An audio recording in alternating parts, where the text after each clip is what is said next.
Welcome to our channel. Today we how to cancel your Stash account detailed guide step by step clearly. To cancel your Stash account, start by opening the Stash app on your mobile device or visiting the Stash website on your browser. Log into your account using your email and password. Once logged in, navigate to the account settings. Look for the option labeled subscription or plan details. Select the option to manage your subscription. Follow the prompts to cancel your subscription. You may be asked to provide a reason for your cancellation. Confirm your decision to proceed with the cancellation. After canceling, check for a confirmation email from Stash. Make sure to review your account status to ensure that it is indeed canceled. If you have any remaining funds, consider withdrawing them before finalizing the process. You may also want to delete the app from your device after cancellation if you no longer plan to use it.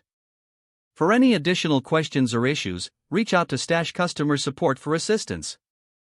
If the page does not load, refresh the browser or try again in a private or incognito window. Make sure you are using the correct email address, then retype it carefully to avoid small typos. If your password is not accepted, use the reset option and create a new strong password you can remember. Check your spam folder for verification or security emails, then complete any requested confirmation steps. Enable two-factor authentication if available to improve account security and reduce unauthorized access risk. After signing in, review your profile details so your contact information and settings are accurate and current. If you see an error message, note it down and try again after restarting your device and internet connection. Log out when you finish, especially on shared devices, to keep your account and payment information secure. If the page does not load, refresh the browser or try again in a private or incognito window.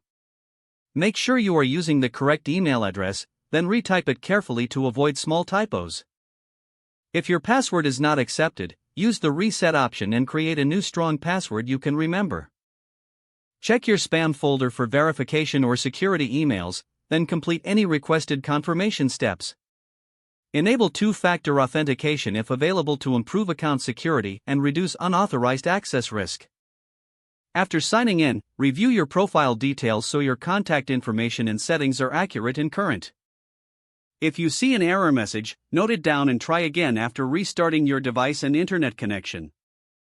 Log out when you finish, especially on shared devices, to keep your account and payment information secure.